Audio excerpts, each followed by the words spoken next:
Alors bienvenue sur la taverne du Nain-Bavard. Mais tu vas parler de là-bas là. Ouais, bah je vais parler de là-bas moi, ouais. Moi j'ai son là. Ces questions. C'est pour les micro, voilà, c'est ça. Alors bienvenue sur la taverne du Nain-Bavard. Le ramor qui est sur ton truc, c'est le micro. C'est ça, c'est le ramor qui est là. Exactement. Je voulais vous poser un petit peu quelques questions sur la série Lobo. D'où vous vient le concept de la série? Et quel genre de série vous voulez? Ouais, un petit coup. La série, ça vient d'une envie de faire une série depuis des années.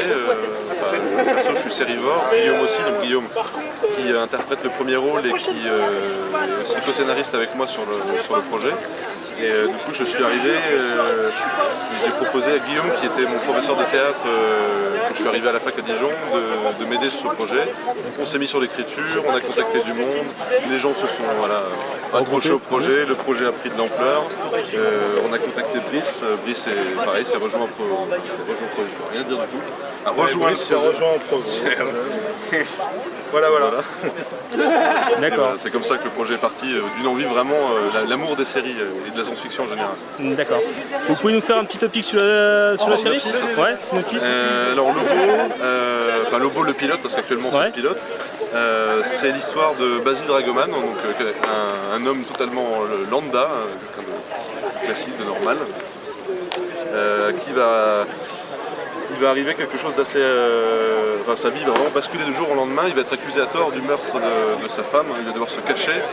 Et dans une de ses planches, il va tomber nez à nez avec quelqu'un qui vient du futur, qui va apparaître devant lui, qui va lui sortir un scénario pas possible. Il va lui vendre en gros que dans le futur dévasté, il serait éventuellement le sauveur de l'humanité.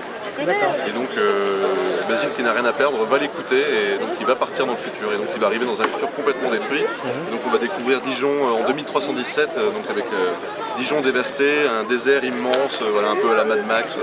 D'accord. Et au niveau de tout ce qui est, on va dire, réalisation post-prod, on va dire, ouais. Moi j'ai vu 2-3 images là, sur votre stand, c'est vraiment, on va dire, de l'incrustation, des effets spéciaux, des effets spéciaux quand même. Donc vous avez des gens qui sont spécialisés là-dedans? Oui. Alors comme tu l'as dit, il y a beaucoup d'effets spéciaux, c'est une série de SF. Ouais. Et nous, le premier problème qu'on a, c'est que c'est une série à vraiment petit budget. Ouais. Et les gens sont tous bénévoles. D'accord. Donc les gens, quand ils font la post-production, ils le font sur leur temps de travail libre, parce que certaines des personnes, des techniciens, JB, pendant les 3/4 du montage du pilote, étaient salariés. D'accord. Donc c'est la personne qui s'occupe des effets spéciaux, donc ça a été un peu délicat de réussir. Qu'est-ce qui était salarié en dehors du projet? Salarié en dehors du projet, ouais, en dehors du projet, ouais. Voilà, personne n'est rémunéré dans l'équipe. Et c'est en ça que c'est compliqué et que c'est très long, parce que du coup on fait vraiment sur notre temps libre. D'accord, ok. Voilà. Et vous, Brice, qu'est-ce qui vous a, on va dire, attiré dans ce projet?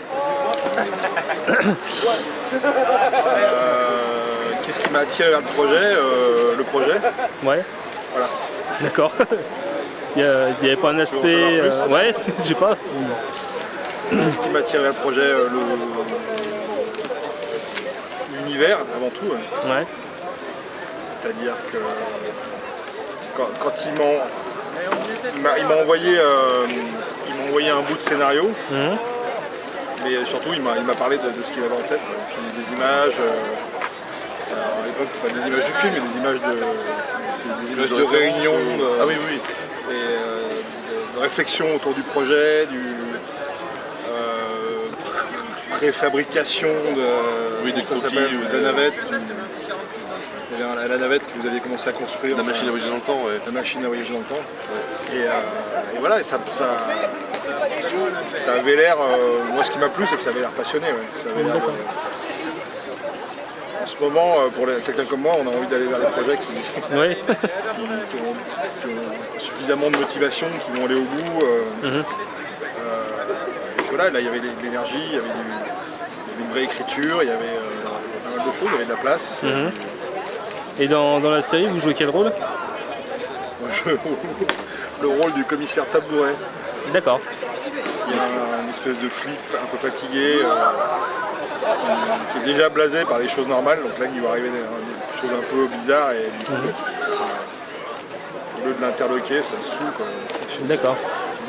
C'est un peu l'interprétation que j'en ai tirée. Je trouve ça marrant. Okay. Un peu à la Galabru dans Subway. Voilà. D'accord. Et au niveau de la web série, vous comptez faire à peu près combien d'épisodes? Donc là, pour le pilote, il nous reste une partie qui devrait sortir en octobre ou début novembre. Et sinon, la série, idéalement, ça serait quelque chose comme 3 saisons. La première saison, on a déjà une estimation de nombre d'épisodes, ça serait 6 épisodes d'environ 12 minutes chacun. Sachant que là, le pilote, il y a déjà un générique, mais qui dure 2 minutes 30. Donc, on peut le trouver très très long. Il faut s'imaginer le générique pas coupé en 4, en 40 minutes, et donc le générique de 2 minutes 30, là, paraît plus plausible.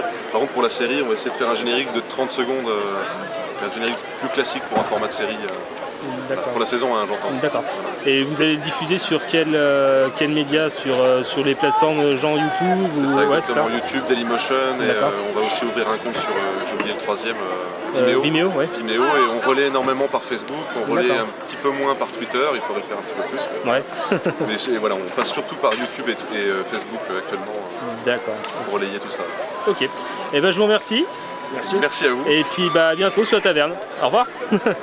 Au revoir.